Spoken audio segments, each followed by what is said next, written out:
I'm married, ladies, so chill out, okay? I'm married, all right? Now, I know I look like I'm gonna tap dance, but I'm not. I'm here to share my most story today. So, like most of you here, I had dreams of growing up to be a hip-hop artist. And I heard a couple giggles, but yes, right. So I thought I was gonna be the Drake before he was Drake. I was gonna take over the world with my lyrics and my cool, snazzy style. And I was actually pretty good when it came to, we call it spitting on the beat. So they drop a beat like, and I was just like, hey, man, look at me, cool socks, colorful socks, and all that stuff. And I thought I was gonna just take the world by storm. In so much that I gave my everything to rap and to hip hop and to the music industry. Around the age of 14, I started this rap group, which I will not say the name because y'all be looking on YouTube tonight. And that's embarrassing. But I was going full-fledged, and I every Friday, I'd go to the movie theaters, and they would get a challenger, and in a freestyle battle, I had to, you basically break down the person and say, your mama so that, your dad so this, the mole on your face type of thing. It's really pointless, but I was really good at it. I've never lost a battle. The good looks could be reason why, but whatever. So I'm doing this rap thing, I'm freestyling, and then I got into high school, and it continued. It only got worse. I was in class making beats on the desk, and eventually the teachers kicked me out of all my classes. And then life started to get a little bit real. I decided to go full-fledged with this music and so much that I dropped out of high school. And yeah, I was pretty serious about it. My teachers used to tell me when I was in school, Daniel, if you don't smarten up, you're not a dumb kid, but if you don't smarten up, you're gonna be locked up behind bars, you're gonna get a crappy career, you better smarten up, I'm like, I'm a rapper. You can't tell me that, I'm a rapper. Dropped out of school. And we went to New York, we were in Manhattan, knocking on every record label door saying, check out our CDs and sign us, we're the next hip-hop sensation. Didn't work. We were in Toronto and we saw some degree of success. We were performing at universities and colleges and people were starting to buy our CDs and I was like, okay, this is it, it's happening. We sold our cars to just to afford some high venues to perform at. And so on, year after year, I'm trying, spending, but nothing was happening. Fast forward, I decided that, forget this music thing.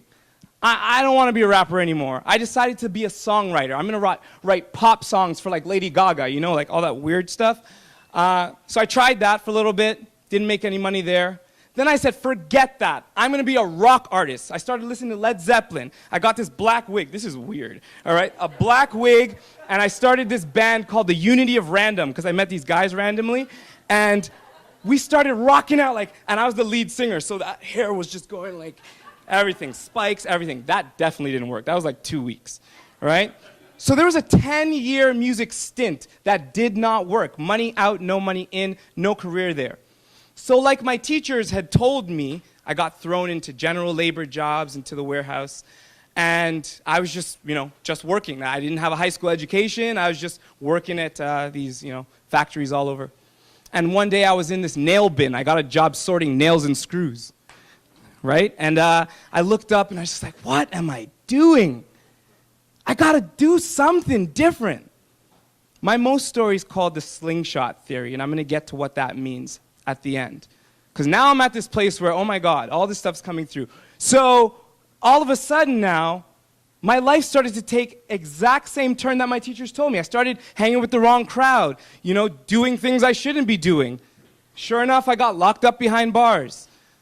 And all of a sudden, this is the Daniel, just a failed music artist, working general labor jobs, locked up behind bars, no career, no future.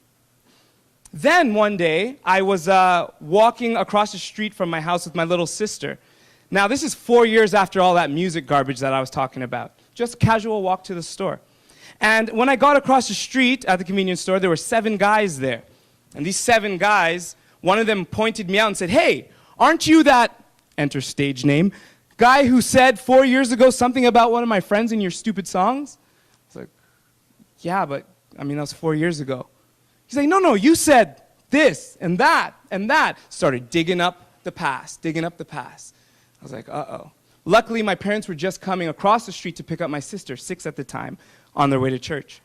So I saw the car, and I said to my sister, go to the car quick. I knew this was going to be an altercation. She ran to the car.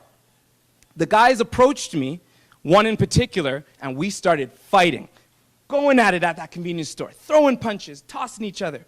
What I didn't see is when he pulled out a knife. And he pulled out that knife, and he stabbed me in my neck. And then he stabbed me in my chest. And then he stabbed me in my stomach. 5 stab wounds later, I was fighting for my life. And all those things that my parents used to tell me, and all those things my teachers used to tell me, started going whoosh, whoosh. It wasn't about money. It wasn't about women. It wasn't about yachts and Ferraris at this point. It's life and death. My message is called the Slingshot theory. So now I'm fighting for my life, breathing like, because there's holes all over my body. And I woke up in the hospital with my girlfriend beside me, my brother crying.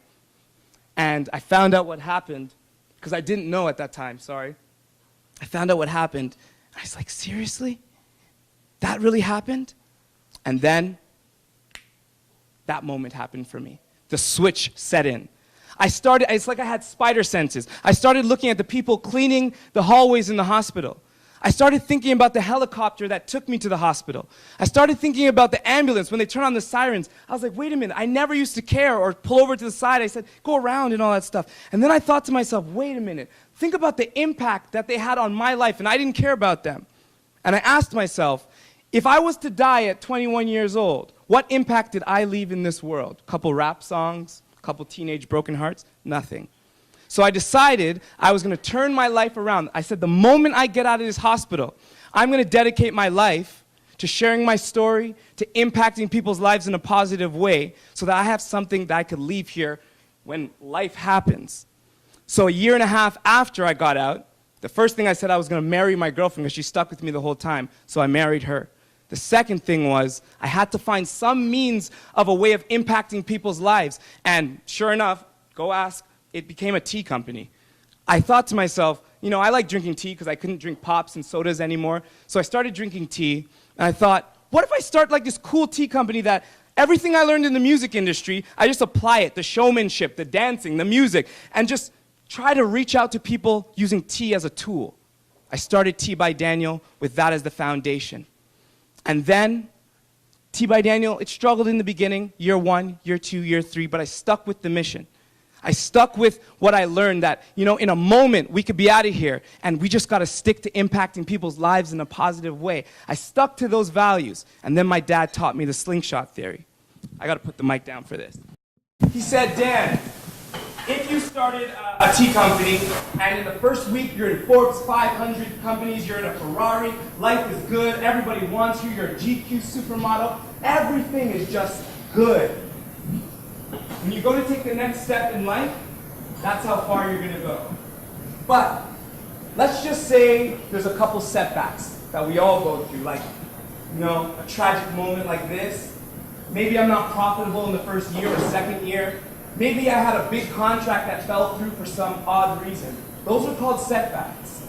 And he taught me that those setbacks, every time we get setback in life, if we could change our perspective, when we go to make the next step in life, we propel farther ahead. That's the Slingshot theory.